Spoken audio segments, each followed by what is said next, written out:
Muchísimas gracias y agradezco mucho la invitación de Amif, de Carla Báez y la verdad es que tenemos un panel de super lujo. Cuando me invitaron no nos la pensaba, no me la pensé dos veces. Tenemos a la Secretaría de Salud, a la Secretaría de Economía y a la Secretaría de Hacienda. Y desde el panel anterior el tema ya flotaba en el ambiente. Hay muchas buenas ideas, sabemos que están todas las urgencias en salud, pero pareciera que el dinero no nos alcanza. Y me gustó mucho la forma en que fue planteado el panel. ¿De qué estamos hablando? Estamos hablando de un gasto, estamos hablando de una inversión. Yo creo que tenemos tres jugadores muy relevantes para platicar del tema. Entonces, yo quisiera empezar con una pregunta muy general. Tratemos de hacer respuestas cortas, directas. A ver, ¿cómo resuelve nuestro país, cómo tratamos el gasto público en salud? ¿Es una inversión o es un gasto social? ¿Quién quiere empezar? Hacienda. Buenas tardes a todos, muchas gracias por la invitación, es un honor estar aquí. Eh, bueno, ahí había mandado una presentación, pero si quieren avanzamos Como en gustes. ella. Como gustes. Y la siguiente, por favor. Pues nada más comentar que la Secretaría de Hacienda pues tiene diversas áreas encargadas de generar ahí conocimiento y tratar de hacerlo mejor para el sector salud. Yo vengo del área de ingresos no tributarios, que se encarga de establecer ahí unas contraprestaciones que pagan principalmente los privados por servicios que presta el Estado en sus funciones de derecho público y por el uso de bienes y servicios, ¿no?, que proporciona el Estado.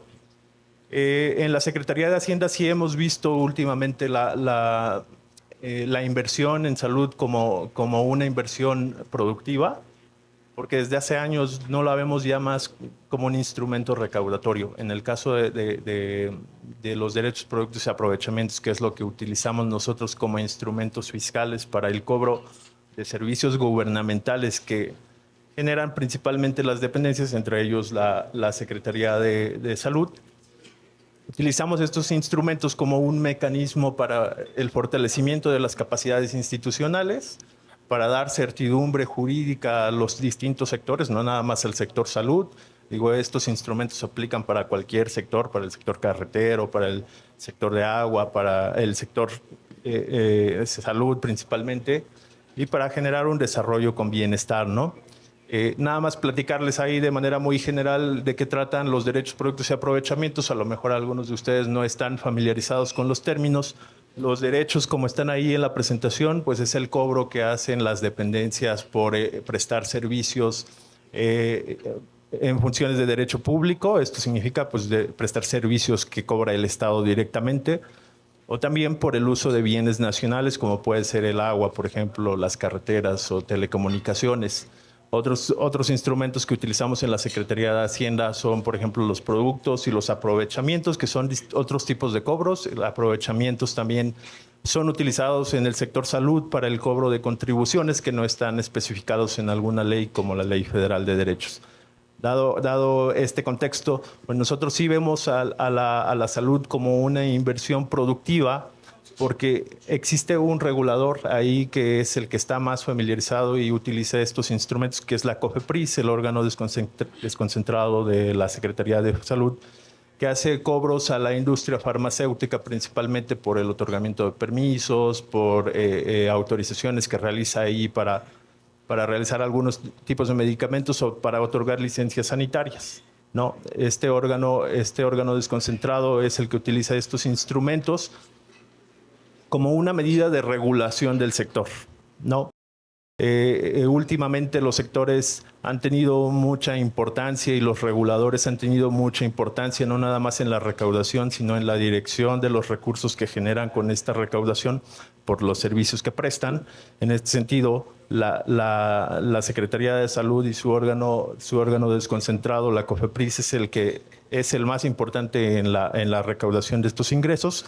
Y sí se ve como una inversión productiva, porque en la medida de que tengamos un sector, un regulador eficiente que establezca cobros eficientes a los diferentes participantes del sector salud, pues vamos a tener una mejor recaudación que va a fortalecer más las capacidades institucionales del país y va a generar inversión y dinamizar la economía, que al final eso es lo que nos apunta a un crecimiento económico más sostenido, ¿no? Correcto, correcto. Muchas gracias. Sergio. Bueno, muy buenas tardes a todos y a todas. Muchas gracias por la invitación. Digo, yo simplemente complementaría lo que ya se dijo. A fin de cuentas, el gasto en salud es, en general, muchos lo vemos como gasto porque nos cuesta la salud. Y sí creo que lo primordial en México es que tengamos suficientes recursos para proveer de medicamentos, servicios y demás a una población importante que lo necesita y demás. Creo que eso es lo fundamental y ahí creo que el trabajo de Hacienda y de la Secretaría de Salud es fundamental. Sí creo que eso es lo primero. Tenemos que tener los recursos para cubrir esas necesidades sociales. Pero además, una vez que tenemos esos recursos, la ventaja es que pues, el gasto de unos pues será la ganancia de otros. O sea, tenemos una economía que funciona así, ¿no? Y sí me parece que si creamos las condiciones correctas, ese gasto puede transformarse además en crecimiento productivo.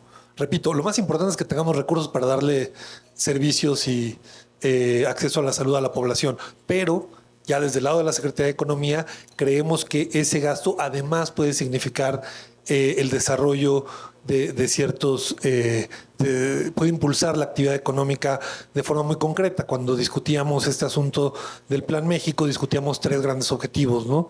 Necesitábamos que crecieran ciertos sectores que generan mucho empleo en general. Necesitábamos que crecieran sectores donde podíamos desarrollar nuevas tecnologías, subirnos a las nuevas olas tecnológicas globales y también queríamos desarrollar, o también veíamos como estratégicos, aquellos sectores que pudieran significar una mejora en términos de seguridad nacional en términos amplios. Y la farmacéutica y los dispositivos médicos es probablemente el único que cruza los 3.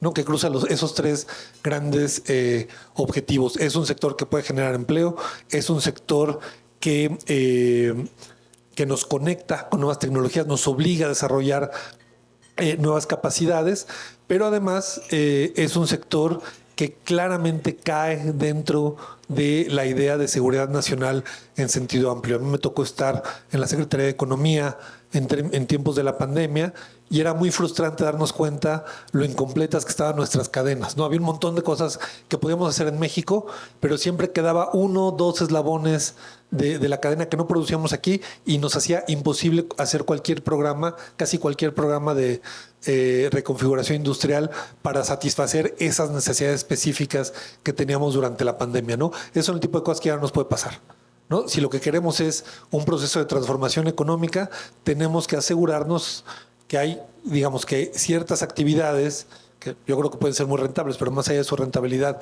que necesitamos como país en términos de seguridad nacional, se desarrollan. Entonces, sí creo que, otra vez, lo más importante es que el Estado mexicano tenga los recursos para proveer salud, servicios de salud y demás a su población, pero es también una oportunidad productiva en materia de empleo, en materia de desarrollo tecnológico y en términos de seguridad nacional en términos amplios. Buenísimo, Sergio. Sí, muchas gracias. Eduardo. Claro, y primero que nada agradecer la invitación aquí con mis colegas. Siempre es un gusto acompañarlos. Pues miren, estaba pensando ahorita en la pregunta, porque creo que el cliché siempre es decir, no, invertir en salud no es gasto, es invertir. Y digo, no es un cliché de a gratis, ¿no? Es verdad. Pero la verdad, ustedes están en el sector salud, lo que les puedo decir es, más allá de ese cliché, ya en este punto ni siquiera es invertir porque en varios años vamos a tener un rédito. Es en realidad gastar en salud, es más bien una póliza de seguro ante la inminente posibilidad de una verdadera carga de enfermedad que truene cualquier posibilidad de financiamiento público sostenible en el largo plazo. Así es. No les puedo recitar los números que todos saben: 17% de pacientes con diabetes, 30% con hipertensión, nuestra curva de edad creciendo de manera sostenida y la pérdida de nuestro bono democrático más temprano de lo que nos hubiera gustado. Lo que es claro hoy es que cuando analizamos el sistema de salud, digo, por poner solo un caso, uno que conocemos muchos, ni siquiera hablar de cosas tan complicadas, ¿cuánto le cuesta al sistema, cuánto le cuesta a los mexicanos y a las familias un solo paciente que esté en terapia de sustitución renal? 300,000 pesos más o menos nos cuesta al año su proceso de diálisis y hemodiálisis. La mayor parte de las familias de México no pueden pagar 300,000 pesos para que una persona esté en hemodiálisis. Si no lo atiende el Estado, es un gasto empobrecedor a toda la familia, a todo el núcleo familiar. Puede eso durar 3 años, 1 millón de pesos, números redondos, permítanme la aritmética fácil, no la tenía preparada. Digamos, en un escenario increíblemente optimista que a partir de 3 años logramos hacer un trasplante de riñón. Es otro medio millón de pesos, otro millón de pesos. Ahí estamos en 2 millones. Eso es solo lo que nos cuesta a nosotros como gobierno, lo pagamos todos los mexicanos, pero ese es el gasto finalmente que hacemos de lo que vemos en nuestro gasto programático. Pero eso trajo consigo días, si no es que años de vida productiva perdidos, años, si no es que décadas de vida saludable echadas a la basura. Y ese gasto es aún más difícil de cuantificar que los millones de pesos que podemos hablar del tratamiento. ¿Cuánto nos cuesta un paciente controlado de diabetes? Por decir solo uno de los caminitos. La metformina nos cuesta 7 pesos. Ahí van por 2 cajitas al mes, 14 pesos, 200 pesos al año. La dapaglifosina o cualquier inhibidor del SGLT1, no quiero aquí hacer proselitismo. Fabricar todo el mundo. Estamos hablando también de gastos de aproximadamente 3,000 pesos al año. ¿Cuánto nos cuesta, tasando bien, una consulta de medicina familiar 12 veces al año para un paciente recurrente? Pensemos en 500 pesos, nada más por hacer la aritmética fácil, otros 6,000. Estamos hablando de 10,000 pesos al año versus millones. ¿Cuál es el problema para nosotros? Y se los digo a ustedes con mucho cariño, compañeros de la MIF, ya me conocen, que tenemos que encontrar un justo balance de precisamente cómo en un país tan complejizado en su atención médica, con tantas deudas que tenemos que asumir de la población que no acude al sector público, cómo podemos hacer un sistema sostenible, no para dentro de las siguientes décadas, sino para atender a los pacientes que hoy tenemos que prevenir hacia el futuro. Y tenemos que tener una política de insumos para la salud, de crecimiento de la infraestructura, de crecimiento del personal, que es racional de acuerdo a las necesidades de nuestro país. ¿Y por qué les digo esto? Y espero que no lo tomen como un reclamo.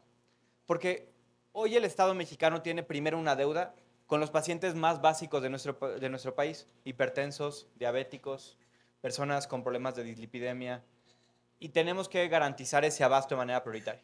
Pero hoy les pongo un ejemplo básico. Hoy en la compra que estamos programando para 2027-2028, es una compra de un poco más de 400,000 millones de pesos en términos de lo que el Estado mexicano y todos ustedes aportan para que nosotros invirtamos en la salud de los mexicanos. Un poco más de la mitad se va a los procesos más caros, a un número chiquito de pacientes. Y no son pacientes que yo diga no valen la pena, no me lo tomen de esa manera. Por el contrario, tenemos una responsabilidad de atenderlos. Pero tenemos que encontrar una manera en la que el crecimiento de lo que asignamos al sector es capaz de primero garantizar la salud de las masas en términos productivos, digo en términos preventivos, perdón, aunque también productivos por lo que eso involucra en términos de falta de capacidad para elaborar, y tener un ejercicio de gasto que también nos ayuda a evitar el gasto más catastrófico de las familias, que ya entra en padecimientos que van desde cáncer hasta otro tipo de enfermedades más raras. A lo que quiero ir con todo esto es que tenemos que encontrar la manera de hacer este proceso sostenible. Una de mis grandes preocupaciones desde la Secretaría de Salud es justo esa, que hoy, desafortunadamente para el presupuesto, pero afortunadamente para los pacientes, estamos creciendo en terapias que son increíblemente caras por paciente, y está bien, está perfecto que podamos resolver esa vida a los pacientes. Pero yo se los digo con toda transparencia desde la Secretaría de Salud, todavía no tenemos garantizado la parte más preventiva de la atención recurrente y rutinaria, que evitaría que las personas progresen estas etapas mucho más caras de la enfermedad.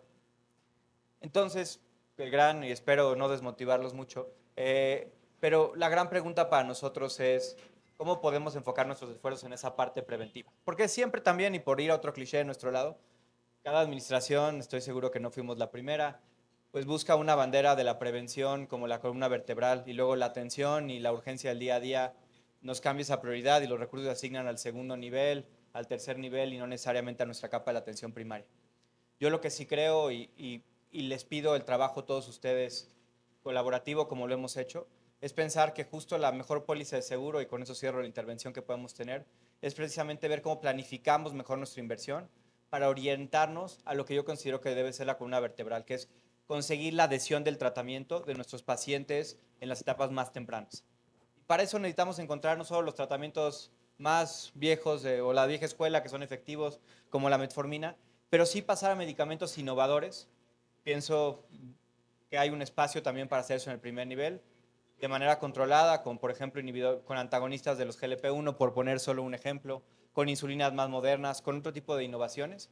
Pero a lo que sí me gustaría ser muy enfático, y espero que eso quede como el mensaje, es que hoy, con el nivel de gasto que tiene el Estado mexicano, que tiene que seguir creciendo de alguna manera u otra, pero hoy con el nivel de gasto que tenemos que focalizar nuestros esfuerzos a que la mayor parte del gasto, la mayor parte de la cadena de suministro, la mayor parte de nuestros esfuerzos conjuntos sean a que ninguna persona deje de ir a atenderse por un padecimiento temprano porque no tuvimos la capacidad de atenderlo de manera adecuada en el primer nivel, ya sea con médicos, ya sea con tiempo razonable y muy importantemente que se vaya con el remedio, por también sonar un poco cursi, que el remedio en la mayoría de los casos no es solo el medicamento, pero también el acompañamiento de todo el andamiaje institucional para acompañar. Buenísimas primeras intervenciones. Se habla de un sector prioritario que tenemos que ver su regulación para ver cómo va a fluir esa inversión. Una idea muy poderosa de parte de Sergio de esta transversalidad, donde se tiene que cuidar la tecnología, el empleo y la seguridad nacional desde el punto de vista de salud, que se nos vuelve un pilar social. Y Eduardo cierra con estas ideas muy interesantes, donde de unos números devastadores, pero también pues toda la cuestión de la salud como pacto social, y me gusta mucho la idea de esta visión de largo plazo, costo eficiente, también con elementos tecnológicos, cuidando a la gente más desfavorecida. Creo que arrancamos muy bien. A ver, aquí viene un poquito el balde de agua fría. Desde el panel anterior gastamos muy poco en salud, pero cuando nos ponemos a pensar que el gasto público es 2.6% del PIB, México se vuelve una anomalía. Es decir, un país de ingreso medio con ese tipo de gasto público, en foros internacionales, en reuniones, dicen, aquí hay algo muy extraño. Entonces, pasa la palabra Hacienda, yo quisiera decir, bueno, ¿y cómo podemos aumentar de manera sostenible esta inversión, asumiendo que todos ya nos convencimos que el gasto público de salud es una inversión, también el gasto privado tiene que venir de la mano? ¿Cómo lo podemos hacer? ¿Cómo lo podemos aumentar y cómo lo podemos hacer sostenible? Y aquí entra de la mano también la pregunta de, ¿nos basta con reorganizar lo que tenemos o necesitamos nuevas fuentes de financiamiento? Sí, bueno, quizá mi intervención esté un poco acotada porque la Secretaría de Hacienda es grandísima, ¿no? Por supuesto. Como comentaba, muchas áreas se encargan de analizar y proponer medidas para la salud en diferentes ámbitos. El año pasado ya la parte de crédito público propuso estos incrementos a los IEPS en cuestiones de salud. También en cuestión de gasto, la Subsecretaría de Egresos es la que se encarga ahí de asignarlo y eficientarlo de la manera más eficiente que ellos consideran. Nosotros estamos revisando la parte de ingresos no tributarios, que incluso se divide en dos partes. Hay una parte de ingresos no tributarios que ven entidades paraestatales, como el IMSS, el ISSSTE. Nosotros nos encargamos de velar por los servicios que cobran los reguladores, en este caso, por ejemplo, la COFEPRIS y algunos otros cobros, ¿no? En el caso de la sostenibilidad fiscal de este tipo de ingresos, nosotros siempre partimos en nuestra área de la sostenibilidad fiscal. Como lo comentaba en la primera participación, estos costos que generan los reguladores no son con ánimos recaudatorios, sino más bien para la recuperación de los costos que conlleva la prestación de estos servicios. Por ejemplo, la COFEPRIS. Menciono mucho la COFEPRIS porque es el actor más importante en el sector salud desde nuestro punto de vista de ingresos no tributarios, aunque hay algunos otros menores que no por eso son menos importantes. Entonces, año con año nosotros revisamos los cobros que se hacen a través del regulador a las diferentes personas físicas o morales, como pueden ser las farmacéuticas, de tal manera que la COFEPRIS no gane ni pierda, sino que recupere los costos en los que incurre para prestar los servicios, ¿no? De esta manera, nosotros aseguramos un sostenimiento fiscal de estas medidas. Luego, por parte de la inversión y del financiamiento, de dónde sacamos los recursos, ahí concuerdo completamente con los panelistas. Estoy seguro que en cualquier sector van a decir que los ingresos no son suficientes, ¿no? En cualquier sector. En el caso del sector salud, por ejemplo, en ingresos no tributarios, en el año pasado fueron 1.872 millones los que se recaudaron por la prestación de servicios. De estos, 88% los generó nada más la COFEPRIS, que son más o menos 1.650 millones de pesos. Desde el punto de vista no tributarios, eso es una cantidad importante, pero desde el punto de vista del presupuesto, pues no figura mucho, ¿no? Incluso en el presupuesto mismo que tiene la Secretaría de Salud, no aporta demasiado, pero digo, todo suma. Desde nuestro lado estamos viendo cómo eficientar estos costos para que no signifique que se tengan que aumentar estos costos que cobra la COFEPRIS, sino que los haga más eficientes, incluso que los pulverice más para que paguen más quienes necesitan servicios más especializados, ¿no? Y que necesitan agilidad ahí en los servicios. En la parte de derechos, que es uno de los instrumentos en política fiscal que manejamos nosotros, vienen establecidos en la Ley Federal de Derechos los cobros que realiza la COFEPRIS, por ejemplo, en materia sanitaria. Existen también destinos específicos. Estos 1.800 millones que te comentaba que se recaudaron por el sector salud, no significa que se vayan a la TESOFE y que se vayan al PEF y que se diluyan. Hay ahí un artículo en la Ley Federal de Derechos que otorga el destino específico, etiqueta estos recursos para que se vayan a la Secretaría de Salud y la Secretaría de Salud los pueda destinar a infraestructura sanitaria. Entonces, esto es una parte, como lo decía, puede ser pequeña, pero aporta también al financiamiento. Entonces, en la medida en que podamos hacer unos cobros más especializados, más eficientes y pueda permitir la participación de todos los sectores y todos en la industria farmacéutica de manera más ágil, se van a obtener recursos que pueden destinarse al fortalecimiento del sector, ¿no? Entonces, ahí nada más concluyendo, pues sí se necesita un par de medidas complementarias que puede ser la parte del gasto, la parte de egresos, en los que asigna la Secretaría de Salud recursos, que se necesitan recursos públicos sostenibles en el tiempo para que pueda hacer ahí un manejo del gasto eficiente la Secretaría de Salud, ¿no? Y también nosotros desde la parte de ingresos no tributarios contribuir con el diseño el diseño eficiente de este tipo de políticas e instrumentos fiscales para tratar de aportar lo más posible al sector. Muchas gracias, Roberto. A ver,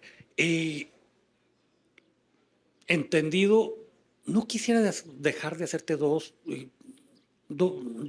así puntualizaciones, dos dudas muy concretas. Y yo sé que puedes decir, oye, pues yo soy ingresos tributarios, pero pues te tocó la representación de la Secretaría de Hacienda y creo que eres la persona correcta para estas dos cosas. Primero, te van a decir, sí, sí, esa es la ventaja. Te van a decir, prioridades hay muchas. ¿Por qué gastar más en salud y no en infraestructura o no en primera infancia o no en seguridad? ¿Qué tendría que presentarte el sector para que digas, sabes qué, sí puedo tener una consideración especial? Dos, se me hizo muy interesante lo que mencionaste de etiquetación, porque históricamente la Secretaría de Hacienda se ha resistido mucho. Incluso parte de la justificación para los aumentos en IEPS pues fue la idea de que iba a venir un financiamiento más robusto para el sector salud y pues nos encontramos con que básicamente cayó el presupuesto. Entonces, ¿qué tendríamos que estar haciendo ahí, diciendo cómo tendría que argumentarse, cómo lograrías bloquear estos recursos para que no se diluyan, como bien dijiste, en otras cosas? Es una pregunta difícil, sobre todo porque, como dices, somos el área de ingresos no tributarios y eso es un poco parte de asignación de gasto, ¿no? Al final, como te decía, la mayor cantidad que recibe el sector salud viene del presupuesto. Y como tú lo mencionabas, año con año se revisan nuevas políticas con la mejor de las intenciones ya sea de incrementar los presupuestos para los sectores, en el caso de políticas no tributarias, o en el caso del sector salud también se utilizan para eliminar efectos nocivos, como fueron las políticas planteadas el año pasado. Yo creo que el camino sigue siendo eficientar los instrumentos con los que contamos. O sea, el sector salud sí es uno de los prioritarios para la Secretaría de Hacienda. Ahí hay mucha gente trabajando en el diseño de políticas y te puedo comentar que hay equipos especializados en diseño de políticas en materia de salud que están año con año proponiendo y poniendo a consideración de sus superiores este tipo de políticas. Sin embargo, no puede haber un cambio de la noche a la mañana en los ingresos, ¿no? Al final alguien tiene que pagar los ingresos y las medidas no pueden ser tan de un momento para otro, ¿no? Al final alguien va a resultar no perjudicado, pero sí va a tener que cambiar la política que venía aplicándose, ¿no? Entonces, se tiene que hacer de manera gradual, se tiene que empezar con la eficiencia en los servicios, la eficiencia en el gobierno federal a través de eliminación de trámites innecesarios, de disminuir tiempos de atención, disminuir burocracia. Empezando con eso podemos agilizar nosotros la dinámica nacional.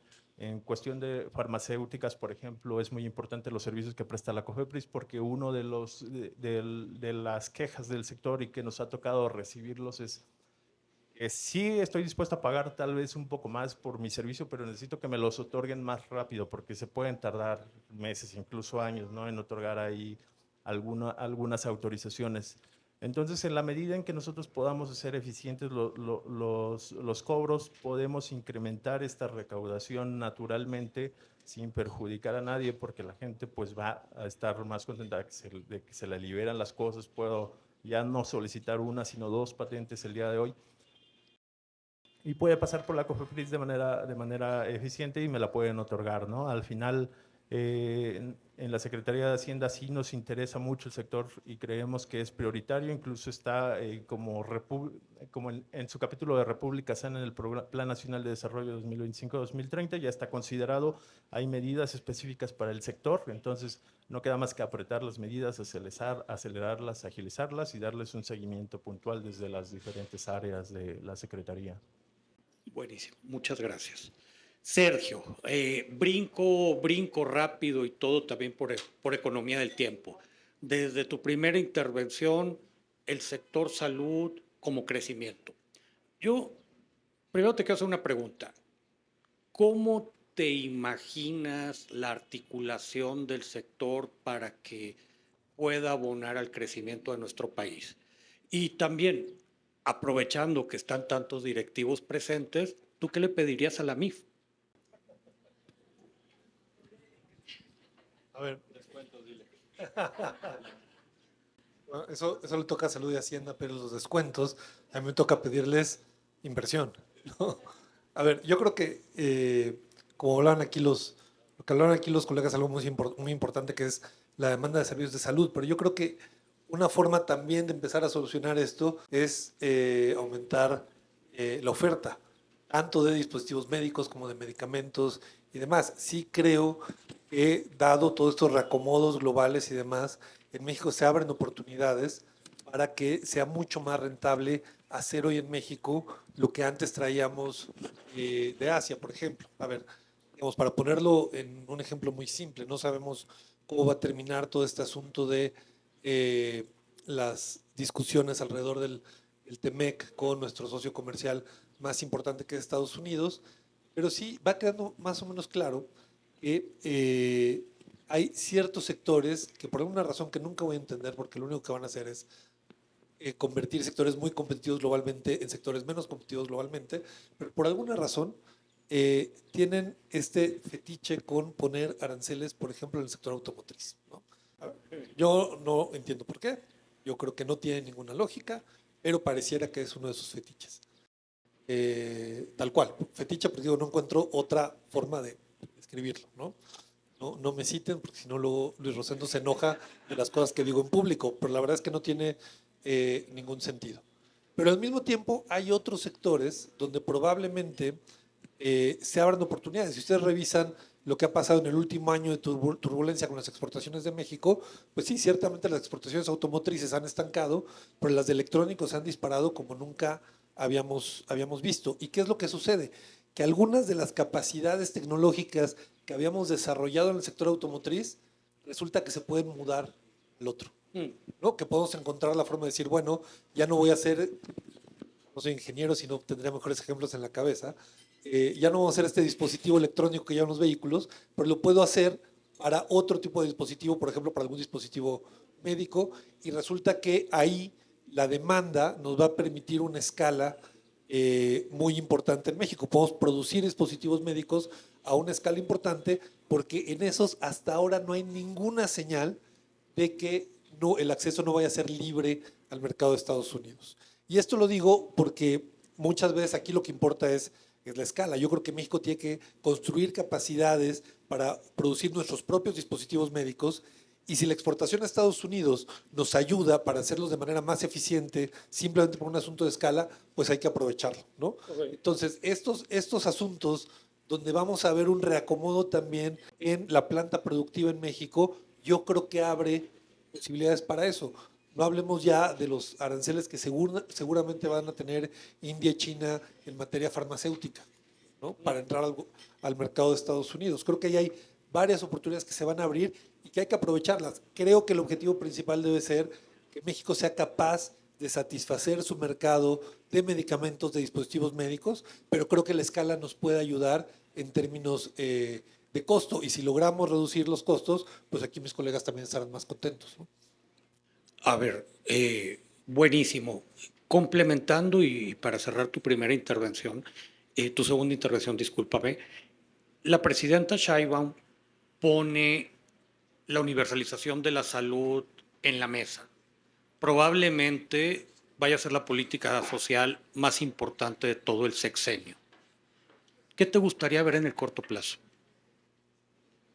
Bueno, me gustaría ver inversiones importantes en materia farmacéutica, dispositivos médicos, etcétera, que lográramos generar condiciones para que estas inversiones no se atoren y entonces este enorme proyecto muy importante de la presidenta enfrente una estructura de costos menor, ¿no? Si podemos producir medicamentos hoy aquí que importamos, ni siquiera medicamentos, a ver, importamos jeringas, ¿no? Si podemos importar, dejar de importar y producir en México a un costo razonable, generar empleos en México y además facilitar la construcción de ese sistema, creo que estaríamos en un buen escenario. Buenísimo, sí. Muchas gracias. Eduardo, y, en tu primera intervención, digo, cuestionabas que gastamos poco, es lo que estamos muy de acuerdo, pero que muchas veces se gasta de más mal o el dinero termina quizá donde no quisiéramos o no es la mayor costo-efectividad, costo-eficiencia, etcétera. Vamos a suponer que como país hacemos un gran esfuerzo y llega más dinero al sector. ¿Estamos preparados para gastarlo mejor? Sí, y de hecho déjame irme un pasito para atrás, porque lo estaba pensando en las últimas semanas, meses, conforme hemos estado trabajando en cómo hacer las modificaciones al financiamiento del sector. Y les voy a decir cuál ha sido la principal razón por la que hoy versus hace 7 años, y espero ustedes lo sientan porque han estado en las reuniones de compra consolidada, se gasta más que antes en una parte del sector, particularmente en el IMSS. La política más exitosa de incremento del gasto per cápita en salud en nuestro país ha sido el incremento del salario mínimo. El incremento del salario mínimo lo que logró es pasar de un salario de cotización en el IMSS de cerca de 200 y fracción pesos a cerca de 600 pesos en el salario promedio. Eso ha permitido que la cápita, el gasto por persona asegurada en el IMSS haya crecido de manera bastante considerable en estos últimos 7 años. Hoy tenemos una cápita en el IMSS cercana a los 10,000 pesos paciente, tomando en cuenta todo, incluidas cosas que luego es complejo tomar en cuenta, como el gasto de RJP. Pero, ¿qué es lo que vemos hoy? El IMSS ha logrado incrementar su cápita. Y además la ha incrementado de una manera que es bien importante que ustedes conozcan. La ha incrementado, como siempre le gusta decir a todos los que están en el IMSS, de manera tripartita. Es decir, esos 10,000 pesos paciente que se gastan no vienen exclusivamente de gasto fiscal. Aproximadamente 2,000 a 2,500 pesos son financiados fiscalmente. El resto a partir de las aportaciones obrero-patronales. Tenemos el otro lado de la moneda, que es el IMSS Bienestar o la Secretaría de Salud estatales o la población de seguridad social en general. Hoy el gasto per cápita en ellos, porque es un gasto fijo asociado a lo que puede programatizar cada año la Secretaría de Hacienda y Crédito Público, es un gasto per cápita en torno a los 4,500 pesos. ¿Qué es lo irónico? Piénsenlo de esta manera. Lo irónico es que gastamos menos per cápita por persona, pero el gasto que viene del gasto fiscal del gobierno es menor en el IMSS que en el IMSS Bienestar. Yo, por lo tanto, estoy bastante convencido que una de las principales estrategias para incrementar la calidad, cobertura, gasto inclusive en el sector salud, pasa por un tema de política social asociada al crecimiento económico y lo que eso conlleva en términos de formalización. Porque cada paciente, cada persona, más bien, que se formaliza, que empieza a cotizar en el IMSS, es una persona a la que no le tenemos que asignar un presupuesto fiscal a través del IMSS Bienestar, que entonces de manera tripartita se involucra en el IMSS. Y muy importante, lo que eso genera de manera simplemente aritmética es que cada persona formalizada resta carga asistencial al IMSS Bienestar, incrementa la cápita y nos permite incrementar la cobertura.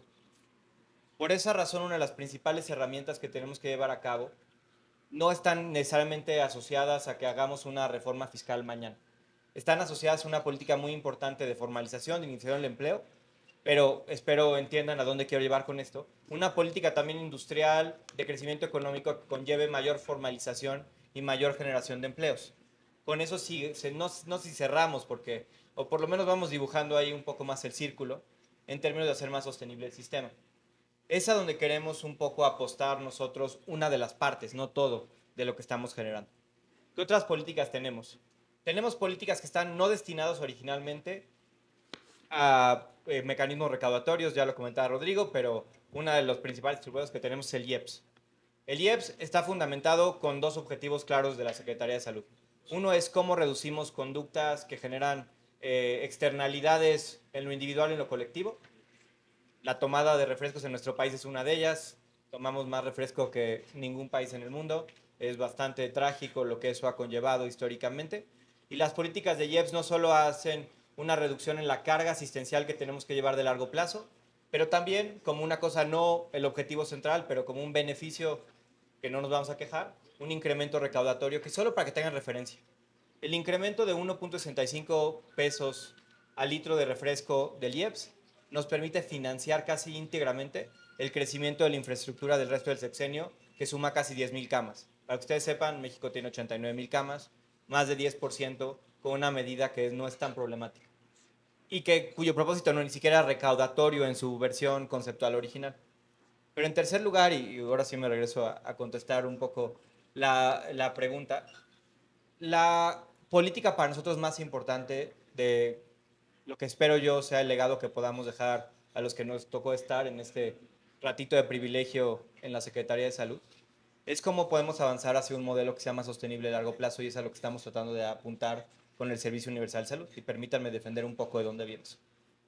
Hoy tenemos un problema gigantesco que es desviaciones en la cobertura entre una institución y otra. Es inaceptable para nosotros, desde el lugar donde venimos, que solo nuestra condición laboral o en qué lugar de la República nacimos dicte nuestros desenlaces en salud, mediados mucho por cuánto gasto podemos asignar de acuerdo a nuestra condición laboral. Pero poder equilibrar las cápitas nos permite incrementar la cobertura de manera sustantiva, incrementarlas y hacerlas similares. Al mismo tiempo nos permite hacer otra cosa, que es no podemos desperdiciar ni un solo peso.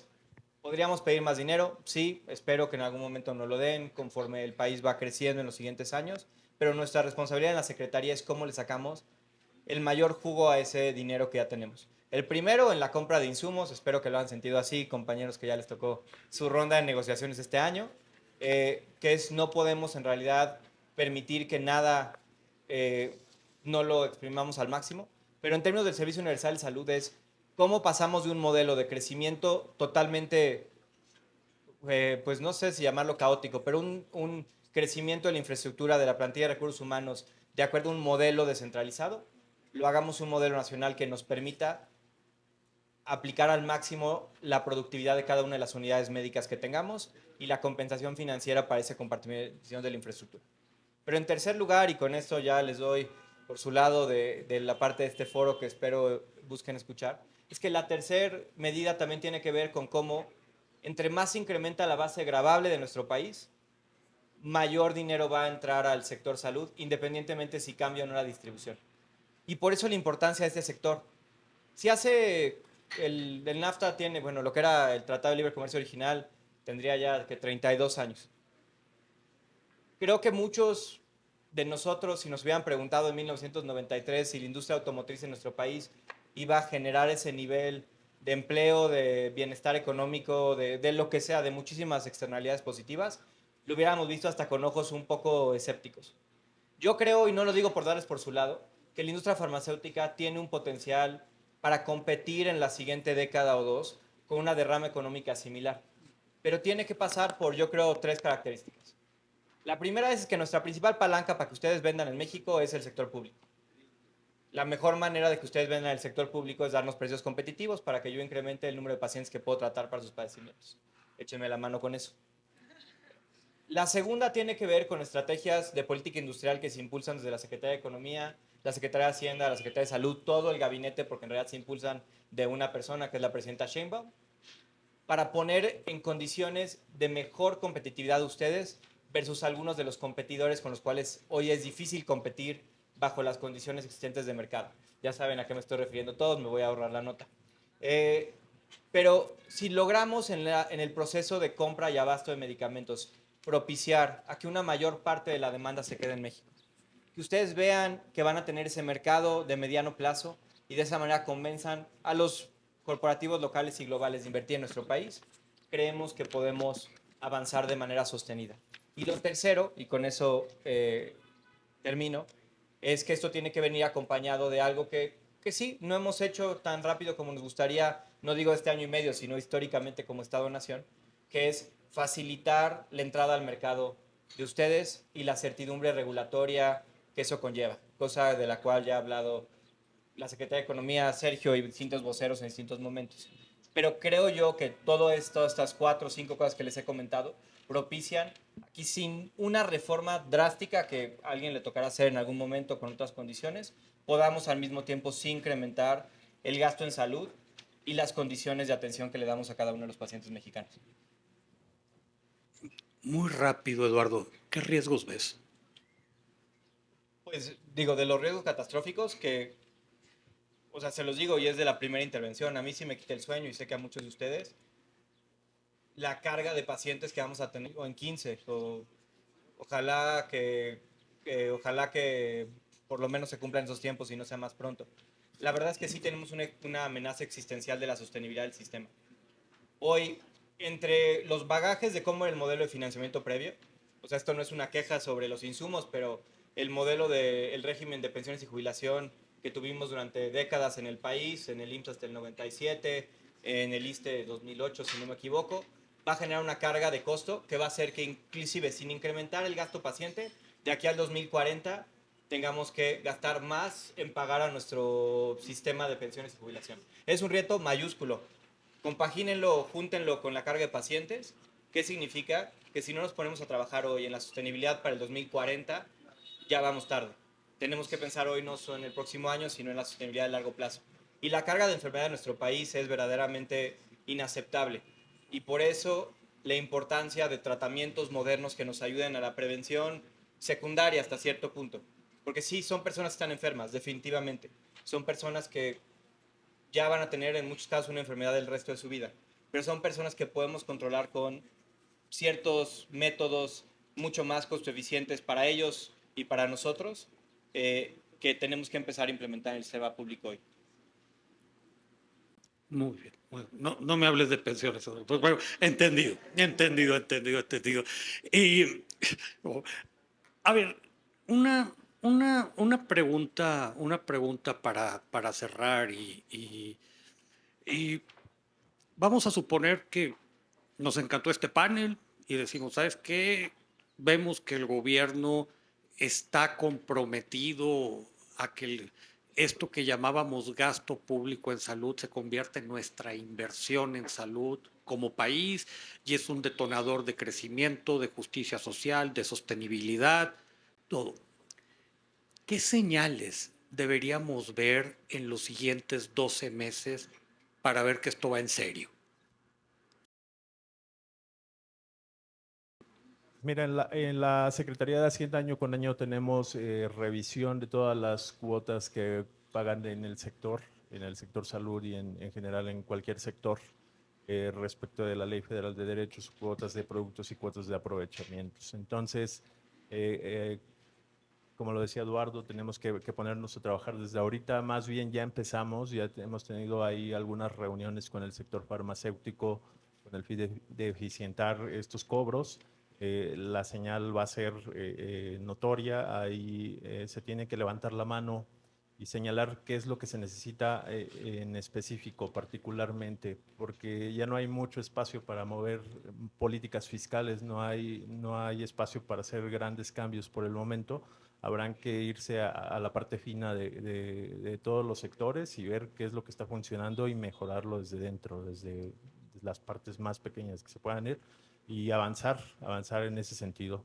Desde nuestro punto de vista, pues se tiene nos tenemos que sentar con los sectores y platicar sobre las mejoras que se pueden generar, ¿no?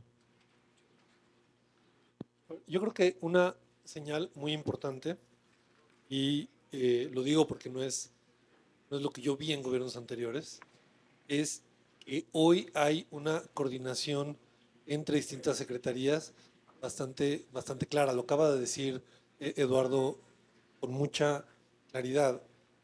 Gobernar es un asunto complicado, tiene un montón de capas y de variables y de problemas y demás, pero hoy hay un consenso, me parece, entre varias agencias del gobierno federal de que una forma de ir resolviendo los problemas que tenemos es el crecimiento, ¿no? O sea, que necesitamos crear una economía que produzca más, que genere empleos y demás, porque eso, como explicaba Eduardo muy bien, además de otras cosas que podemos enlistar, si tuviéramos a alguien aquí del abajo nos diría tal vez una cosa diferente, pero porque eso nos va a generar los recursos que necesitamos, por ejemplo, para resolver estos problemas sociales. Y en general, digamos, el país tiene problemas muy serios, no solo de salud, ¿no? De desigualdad, de pobreza y demás. Creo que hay todo un grupo de programas sociales que son importantísimos y que están haciendo su función, pero va llegando, digamos, como el momento en donde el siguiente paso es crecimiento económico, es lo que va a ser sostenible esos programas sociales, es lo que va a facilitar que el gasto en salud llegue a los niveles a los que debe llegar.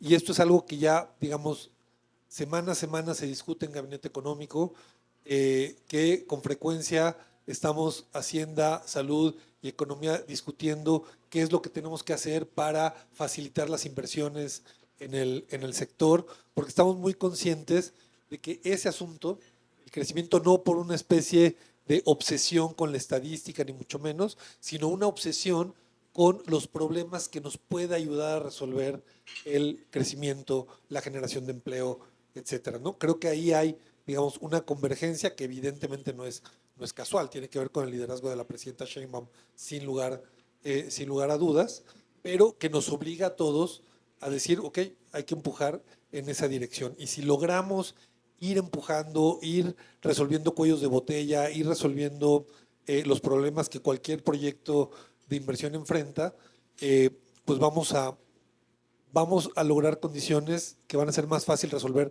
todos estos problemas, no nada más los de salud, sino muchos otros que venimos arrastrando de muchas décadas. Y en ese sentido, creo que este sector no nada más es un sector que se va, vamos a decirlo así, a beneficiar de un mayor gasto en salud, es también un sector que nos puede ayudar a generar ese crecimiento. Yo creo que hay oportunidades importantes de crecimiento en este sector que al mismo tiempo nos van a ayudar a que podamos aumentar el gasto en salud y en algunos otros rubros que me parecen importantes para ir resolviendo los grandes problemas sociales del país. Entonces yo diría, si estoy buscando una señal, la señal es, en el gobierno hay alrededor de 20 agencias que están trabajando en la misma dirección y eso la verdad es que no es obvio, no es algo que pasa, digamos, por accidente.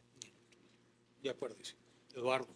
A mí, digo, hablando en este grupo en particular con colegas de la MIF, yo creo que una de las maneras en las que veremos o no si hemos sido exitosos en conjunto, y creo que la he visto por lo menos de manera incipiente en estas negociaciones que hemos hecho con muchos de ustedes para el proceso de 27-28 de negociación de fuente única y patente, es tres cosas. Primero, yo me he sentido muy feliz que cuando han llegado ustedes a la mesa de la Secretaría de Salud, casi siempre inician antes de empezar a hablar de qué molécula vamos a empezar a negociar, sobre el portafolio de inversión que han tenido en el país. Desde ensayos clínicos, manufactura, a veces hasta, y esto puede sonar pequeño, pero es importante, hasta a veces contratación de plantilla laboral en nuestro país para los asuntos que tienen que llevar a cabo con sus oficinas.